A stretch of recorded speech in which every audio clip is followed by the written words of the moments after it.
It's 11:18 on BBC Radio Oxford. All right, it's Friday, November 22nd. It's cold, but that doesn't matter because we can stay indoors and watch movies all weekend if we want. And that is exactly why movie critic Van Connor comes on the show to chat to me every Friday, because he gets to see all the films before everybody else, and he can just give us his honest opinion on what is worth going to see in the cinema this weekend and what you should probably skip. Welcome back to the show, Van. How's your week been? It's been good, thank you. Well, it's been mostly good. I did get to see Wicked, so not entirely good. But I saw other things that were good. Well, that's all we need to know, and we are going to be talking about Wicked in a moment. See you next week. Exactly. Our first movie is Gladiator. Now, this is a thing at the moment. You know, like they did with the what was it, Barbie and Oppenheimer? Barbenheimer. Yeah. Barbenheimer. So what are they calling Gladiator and Wicked that are both out the same weekend?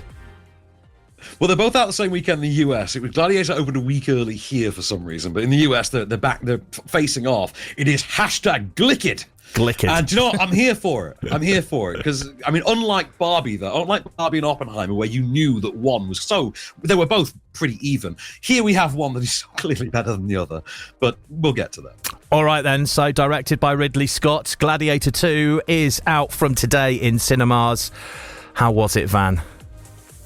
How was it? A good time. Not necessarily a great movie, but a good time. So, set 16 years after the first movie, this features a seemingly new character played by Paul Mescal, after Sun, Normal People, as Hanno, a sort of an orphan who has been taken in by the African coastal country of Namibia, who tries to fend off an attack from Rome, loses his wife in the process, and when the city falls, is sold into slavery, and then the eventual gladiatorial arena. So far, so 2000.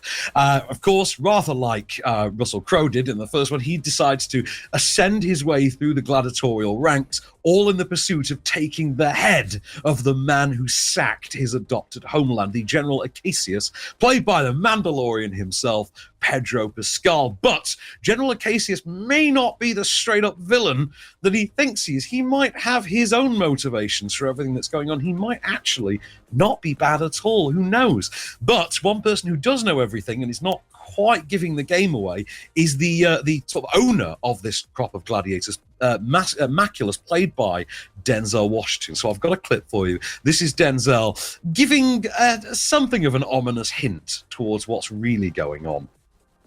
The dream? The dream of Rome? It's an old man's fantasy. Who are you? What was your name before you traded it for a Roman one? You'll never know. I have a destiny. The gods delivered you to me. You will be my instrument. I will never be your instrument in this life or the next. I mean, I've got to say, I've seen the trailer, and it certainly looks like it's had a lot of money spent on it. But then I guess you can't polish a turd, can you? Well, no, I mean, to be fair, this has got a lot of money chucked at it. There's a lot of the stylistic return of things from the first movie. There's a lot of overlap with people who recently worked on Those Who Are About to Die, the Gladiator series for Amazon Prime. Yeah. And yeah, it's a good-looking film. It's a handsome movie. Its action set pieces are quite engaging and lively, and I would say on par with the first movie, except for the fact that the fights seem noticeably shorter. This does not have a lead anywhere near as good as the first movie did. I mean, Paul Mescal could do the physical stuff, and yes, I know he looks great without his shirt off, ladies, but unfortunately, when it comes to doing the whole rousing speech, the whole, father to a murdered son, husband to a murdered wife stuff, he's just so ineffectual. He just has all the presence of a particularly overbearing kindergarten teacher. Denzel, though, a lot of fun. The last time Denzel was this much fun, he was playing Alonzo Harris in Training Day, and he won an Oscar. Yeah. Funnily enough, conventional wisdom has it that he won the Oscar because of certain controversies because of Russell Crowe, because that was meant to be Russell Crowe's year. Russell Crowe was kind of turned down for the Oscar because of his behavior. Denzel got it. That's how the story goes. So read into that weird little coincidence what you will. The Emperors, the villains, they're a lot of fun as well. And Pedro Pascal gets to add a lot of nuance really to a pretty interesting already interesting character. The VFX let it down a little bit at times, and conceptually, it's kind of lazy as hell. When you sort of when they throw the hammer down, tell you what's really going on, it's a bit lazy, but really good fun. I saw this in IMAX. Heartily recommend you do the same, except for the rather small issue that the IMAX screens are going to be taken over this weekend by an infinitely worse movie that we're going to talk about next.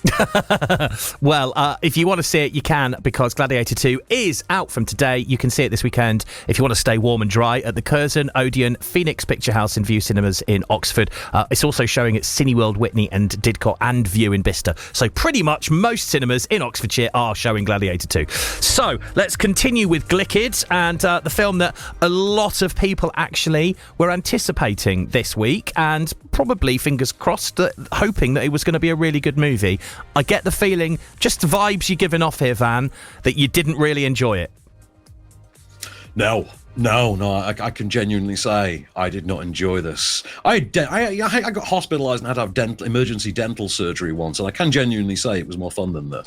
So, Wicked, or to give it its proper title, which they're noticeably not putting on the marketing, Wicked Part 1. Because there are 2 movies to make up this story, and the first film does literally take it up to the interval of the stage show, I'm told. So, if you know the stage show, this is going to end with a certain iconic musical number that I pretty much remember mostly for Lea Michele in Glee, but who incidentally would have made a better lead than the one they have here. So, from director John M. Chu, who brought us Crazy Rich Asians a few years ago, and most notably, and probably most relevant to this, Justin Bieber, his concert movie from God knows how long ago. Remember that one? Made all the money about 15 years ago? I do. Justin Bieber was still a thing? Yeah.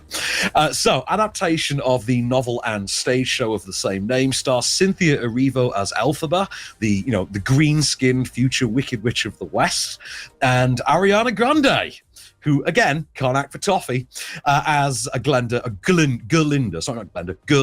the Good Witch. And this is the story of how they met at school and basically became the frenemies that will lead to them becoming the arch nemesis of the magical land of Oz in years to come. By the way, it's a musical, and oh my God, aren't you going to feel it when you sit in a cinema screen and have to sit amongst a bunch of theatre nerds singing along to it.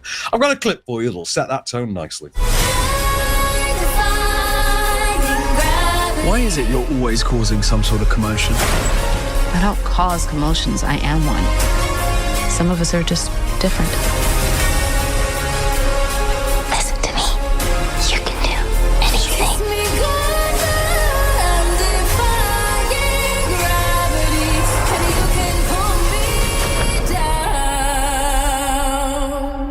I know.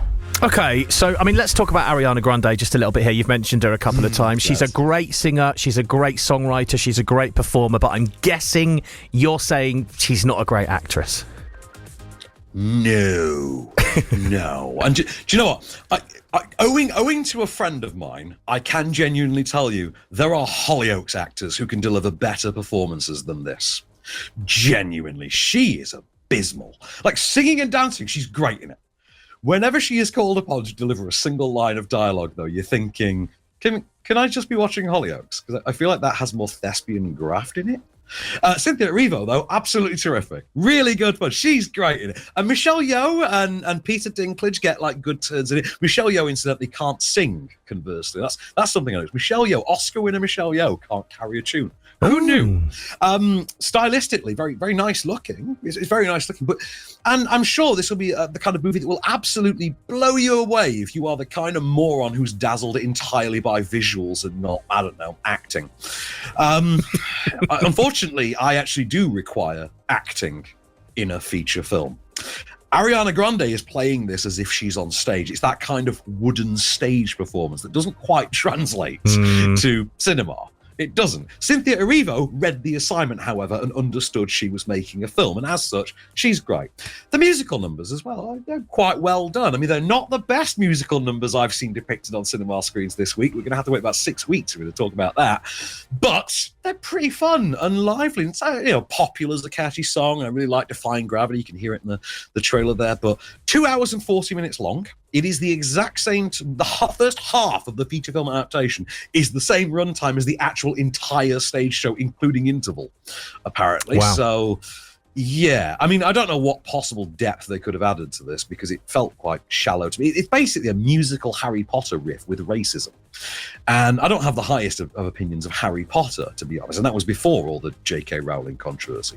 And I will say, it is the most shameless musical since Grease to feature actors pushing 40 playing teenagers.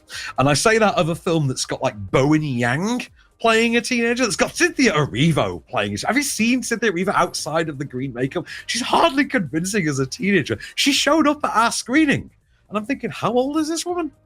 Because she's playing a teenager. I can just about buy Ariana Grande because her whole shtick is the whole playing the jailbait schoolgirl thing despite being in her early 20s. So I can just about buy that she's a teenager. But the rest of this cast, you've got to be kidding me. I mean, this is only going to work for, let's just say, 9-year-olds and people with rainbow lapel pins who've managed to make that their entire personality. And I say that based on the people who are at the screen. I was going to say, I mean, as an adult, maybe not as enjoyable, but for a child who loves this kind of thing, they're going to just let it wash over them, aren't they? They're not going to criticise the acting from Ariana Grande. So long. I mean, for a child, it's so long. Yeah. Like, I've been in, like, 80-minute long DreamWorks movies in which children have had a hard time paying attention. The idea that they'll spend near 3 hours, like the length of a Christopher Nolan movie, watching this is... I mean, that's something. I mean, but anyway, when these two parts are available on streaming, which incidentally, thanks to the house rules over at Universal, this will be on streaming before Christmas. Like, genuinely, this will be available on streaming before Christmas, before the sing-along screenings actually start. And by the way, sidebar, if you're the kind of person that breaks into song and dance in a cinema screen with the general public, you should be ejected from the screen immediately. Ditto for people who like to take out their phones and take pictures of a film while it's showing. That is inexcusable behaviour. I don't know when that started becoming a thing, but no, stop doing it. And if you do it in a cinema screen in which I am there, we will have words, and I do mean mid-film, because that actually happened. Yeah. No, that is not acceptable behaviour. I don't get why it's okay in this. There's a lot of people complaining about people singing along to musicals while being shown at the cinema as well. No. Like, lip sync, I didn't do fine. it during Rock Ages or Greatest Showman. Not allowed here. Yeah, agreed. All right, well, if you do want to go and see it, make your own mind up. Maybe take the kids, stay warm, whatever you want to do. Wicked Part 1 is out this weekend at Curzon. Well, from today, Curzon, Odeon, View Cinema in Oxford, also showing at Cineworld, Whitney and Didcot, and View in Bicester as well. What have we got for next week, Van? What can I say except you're welcome? Maui is back next week. We're going back to the world of Moana. What's the song she sings? Where I'll Go. I love that one. But I'm a big Moana fan. I'm not overly excited about them doing a sequel, but I love Moana enough to give it the chance. So we will get aquatic with Moana next week. Amazing. All right, looking forward to seeing what you think of that one. Have a lovely weekend, and we'll chat on Friday next week, Van. Till the next time, good sir. Right, it's 11:31.